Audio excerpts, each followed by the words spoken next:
Hi, this is the video for Module 9, and let's see, where should I begin? I guess I'll begin with the readings. Spring, Chapter 9. You're going to read Spring's Chapter 9, and that chapter is very long. And I've always thought Chapter 9 should be two chapters. It has so much information in it. The first part of Chapter 9 that you're going to learn about is sort of what he talks about is human capital.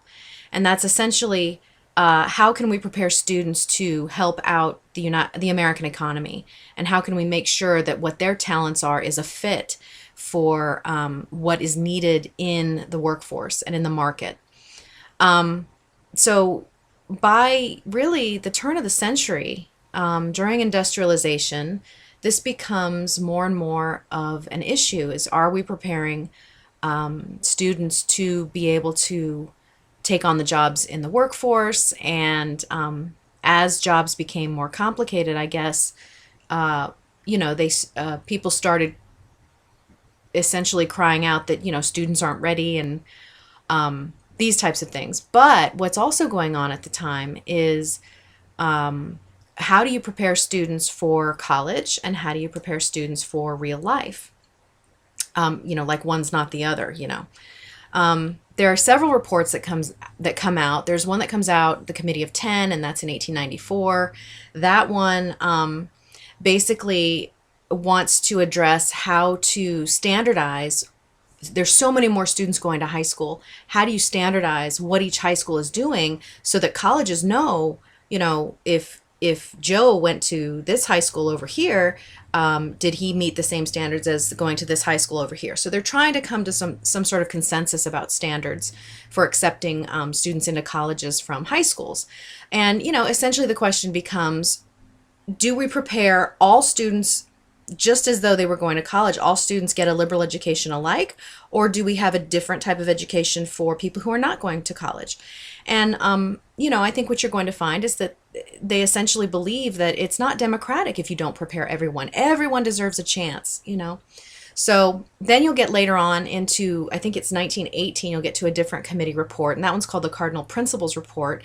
And that's also a very famous, piece of policy in the United States history of education. And that one essentially establishes the comprehensive high school.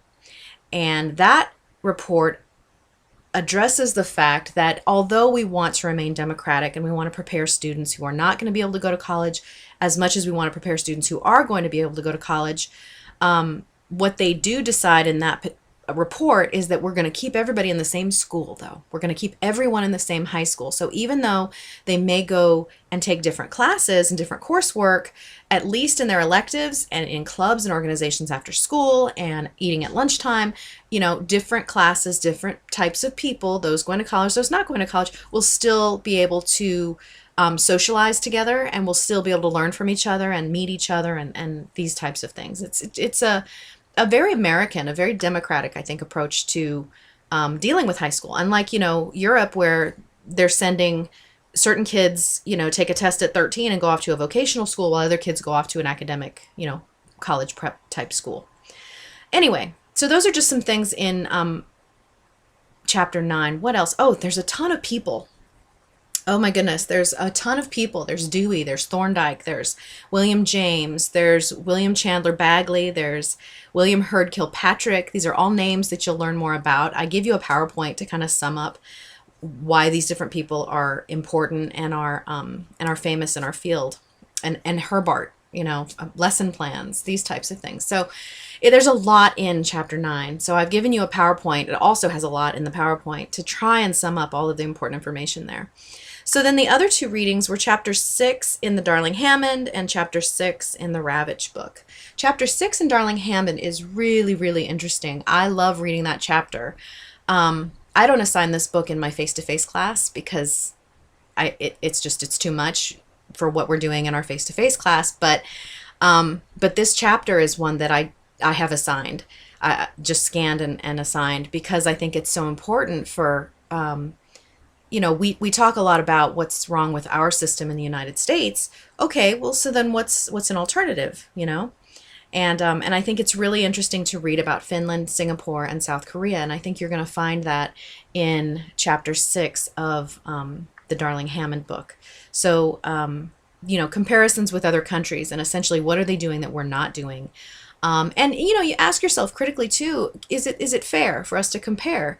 Singapore is a country the size of a city, essentially, a large city. So is it really fair for us to compare, with these other smaller countries, a huge country like the United States? And I think that there is an argument that kind of equates, and makes it make more sense. And you'll find out what that is when you read the chapter. Um, and I think the other important thing about that too is what is the role of teachers in the other countries? I always find that very interesting. I compare in my head what do we do here? How do we treat teachers? What is the role of teachers here? And then what is the role and how do they treat teachers in these other countries that have very high performing, test scores on these international measures? Anyway, so hopefully you'll find that chapter as interesting as I did. And then in the Ravitch chapter, it's all about NCLB. It is a wonderful, wonderful overview of the No Child Left Behind legislation. And I think she does a really good job of summing up everything that is, was intended to happen with the legislation. And then, of course, everything that went wrong as well. And, remember, she supported it initially. Well, I mean, how can you not support, No Child Left Behind? Yes, I want children left behind. I mean, just the wording of the legislation, is impossible to go against. So anyway, I think it's a really good overview, and I think you'll learn. It's a short chapter. I think you'll learn a lot from that. And then I've included a PDF of a PowerPoint that I give sometimes, and I wasn't sure how to do it for my online class. But I think it's important. I feel like we talk so much about the negatives, so much about what's wrong with education today that I'm trying to give you a pep talk. This is my sort of pep talk for you guys, my little PDF. So view it. It's totally optional. Obviously, I'm not assigning anything to go with it, but it's just some pieces of my teaching history, some little notes that I've saved. I mean, I've got a huge file of notes, and you'll probably do the same when you start teaching, of just things that I've saved over the years that help. Whenever I'm feeling down, whenever I'm feeling like things are going bad, I just pull out this little file of notes, and I read all these wonderful things that kids have written me over the years. Excuse me, students have written me over the years. And it really makes your day, and it really makes you remember why you became a teacher to begin with. So that's really my point of you viewing that.